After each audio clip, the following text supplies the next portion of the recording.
Now, if the technical Paul Murphy. Thanks, Last Count Corla. In The Godfather Part 3, Don Lucchese turns to Vincent Mancini and he says, finance is a gun. This is real politics. Finance is a gun. Politics is knowing when to pull the trigger.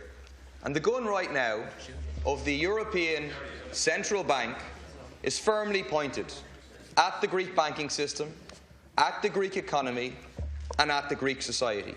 It is being used very clearly to intervene and to demand a ransom of a yes vote on Sunday for more austerity.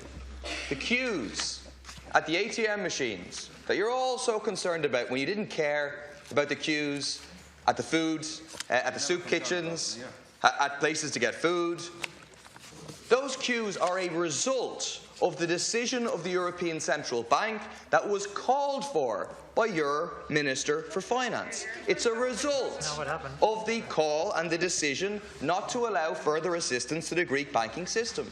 It is a part of the campaign of financial terror against the Greek people that has been pursued by the European establishments. It was added to 2 days ago by an incredible speech by the President of the European Commission, a speech that was full of lies about what the deal on the table for the Greeks was, and which clearly threatened, like the Taoiseach has done today, exit from the euro if they don't make the right decision, if they don't vote yes.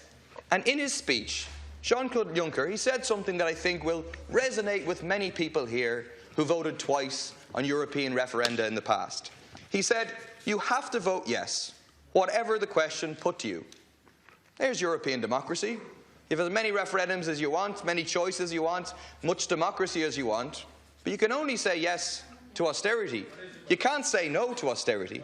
Yesterday, the President of the European Parliament made the same intervention, Angela Merkel the same. Why are you all so scared of democracy? Because austerity has failed in its stated aims of restoring growth, of reducing debt, because it's actually shrunk the economy by a quarter and ballooned the debt to 180% of GDP, when even the IMF admits the deal that was on the table, on a take-it-or-leave-it basis, would have resulted, even with 4% economic growth, in unsustainable debt. So it has no popular legitimacy, because in fact, what austerity was about and is about in this country and elsewhere is exposed in what has happened with the money that went to Greece. The money did not go to the Greek economy, less than 10%. The rest went to bail out the banking system, the German and French banks, and the major bondholders. And that is the real purpose of austerity. So your only hope, Deputy, please. Sure, is that the tyranny of the Troika, the financial terrorism of the ECB, and the bullying of Europe's leaders will force people to vote yes. And what's the Irish government's role in this mob story? It's played the role of Fredo Corleone, meekly doing what it's told, enthusiastically being used as a stick to beat the Greek people with. Can I ask the Taoiseach simply to agree that the bullying and the threats should stop, that the Greek people should be free to make their decision on Sunday about the austerity deal that is before them, and the threats that you have repeated today to kick them out of the Eurozone if they make the wrong decision should be withdrawn? Thank you. Taoiseach, could we have order, please?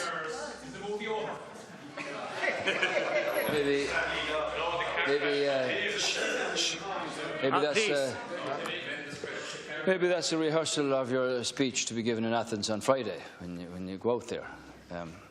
Good luck with your travel, and I'm glad that you're following through with your conviction. Now, I'll say this to you. I listened at the European leaders' meeting to Prime Minister Tsipras. I listened very carefully to what he said. And what he said was, my country does not want to leave the euro. We will pay our way. We will not default. I have to deal with corruption. I have to deal with infrastructure. I have to deal with changed structures to make our country work. I need your help to do this. Mr. Draghi has given 87 billion of emergency liquidity to the Greek banks. Other countries, through their taxpayers, are very heavily indebted to Greece now. And believe me, they want to see Greece work as a democracy and their citizens be able to live a life the same as anybody else would expect in the European community. But that requires, Deputy Murphy, that people sit down and deal with the challenges that they face. And as Prime Minister himself said, he went down to the OECD. He met their personnel who could give him the best advice, technical and otherwise, in order to put in place the structures that he himself says are necessary for Greece to make its way forward. Believe me, there's a willingness and an encouragement not just to listen, not just to respond with words, but to respond with assistance in putting in place those structures that will allow Greece to function as a democracy that can make its way forward, pay its way and deal over a longer period with its particular problems. And that was accepted by the European leaders, hearing it directly from the Prime Minister. But that's not what came back from Athens later. And I don't have the reasons as to why the negotiators for Greece were withdrawn. But I do know that papers are now being exchanged, that Minister Varoufakis has been talking, as has a number of other members of the government of Greece, as to whether the referendum is going to be held or not. I do hope, Deputy Murphy, that in the conference call which will take place today at 4:30 between the Eurozone ministers, that some progress can be made here. Everybody wants to see this work. Nobody wants to see a situation where this spirals downwards from what's already beginning to happen in Greece. Nobody wants to see that. And from our point of view, we will work with our Greek colleagues in any way that we can to bring them back from this precipice, which they're now in arrears. The first developed country, I think, for if ever, to be in this particular position. Thank you, Deputy Paul Murphy. If you want to respect and help your Greek colleagues, and if your words of sympathy and solidarity with the Greek people mean anything, then withdraw the threats. Be a leader of a European country that says we don't believe that if the Greek people vote no, they should be forced out of the Eurozone if that is not their wish. I believe that all this talk about you being interested and the European leaders being interested in negotiations, it is not made in good faith. What happened in the negotiations? A deal was put on the table. It was put on the table on a take-it-or-leave-it basis, and it was put on the table in the knowledge that Syriza as a whole would not be able to take it. Paul Krugman, writing yesterday, wrote that it was an offer that it could not accept, deliberately, because at the same time they were negotiating with the leader of New Democracy and with the leader of Potami, the river. Because what the European leaders wanted was a silent coup in Greece to replace the government with something more acceptable. So then a referendum is announced. All of a sudden, they're in favour of negotiations. Again, they even raised the question of debt relief, which was off the table. And so Tsipras writes to you and to others, and he says, OK, let's postpone the ending of the second programme so we can have negotiations till after the referendum. And what does everyone say? Everyone says no. So Tsipras writes again today, and he says, writes yesterday and again today, saying we want a third programme. And what does Merkel say? Merkel say no. We won't have any negotiations until after the referendum. Because what they want is Syriza to be defeated in the referendum and to get rid of the problematic issue of democracy and replace it with a government that will do exactly what they want. And the role of the Irish government in all of this has been absolutely shameful. It has been used as a stick to beat the people of government, the people of Greece and the people of Ireland, and it does so consciously against the interests of people here. It is shameful that today the Ballyhay bondholders are over in Brussels making a case for debt write-down for Irish people. And the Taoiseach is here basically saying nobody needs any debt write-down, everyone should pay their debts unless that is you're the richest person in this country. Shame on you. Where is the 2012 June agreement? Completely forgotten. And so I say to the Greek people, do not be bullied. The Irish government does not speak for the people here. We too say ochi, no, to the Troika tyranny, to austerity, and we stand alongside you in a fight for a Europe that works in the interests of the millions, not the millionaires. Thank you. Taoiseach, to conclude. Yeah, well, I'm interested in your analysis that there's a threat here to drive Greece out of the Eurozone.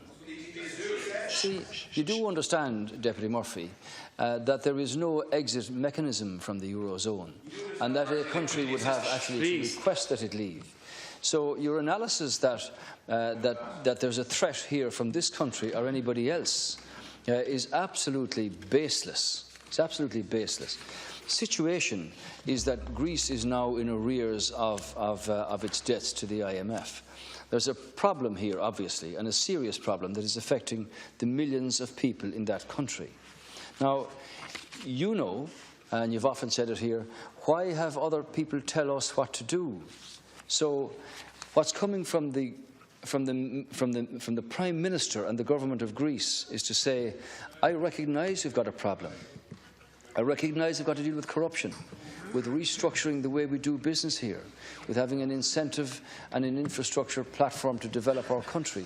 We need help to do that. And he points out the way that he sees that this can happen. The exposure from other taxpayers in other countries is enormous in some cases. Now, it's fine for you to say, withdraw your threat. There is no threat of forcing anybody out of the Eurozone. And I'd make this point here. The same democracy that has you in here is the same democracy that says to other European leaders, I cannot get through my parliament a motion to extend the bailout programme. I won't get it through because I'm held in position by 2 or 3 parties or whatever. That's democracy as well. And that would be required to have that consent. In fact, some parliaments would have to ratify whatever the agreement might be. And I have to say to you, Deputy Murphy, that on Saturday, the intention was that there would be the meeting of the Eurozone ministers, that they would negotiate for whatever time with their Greek counterparts, agree a deal, have that put through the Greek Parliament, have it endorsed by the Finnish, Dutch and German parliaments, and then be able to go through for the next 6 months with a programme which would finance Greece's needs, which would meet its repayments and allow the country to start the work that Prime Minister Tsipras himself said is required. Now, I hope they get back to that position during the conference call at 4:30. Nobody wants to see a spiralling backwards and downwards from where we are here. There is a responsibility on everybody to make it work. From the institutional end and from the political leaders' end of the Eurozone, we are willing to work and engage with our Greek colleagues to make this happen. There is a way through this, but it requires two to be at the table. Thank you, Taoiseach. That concludes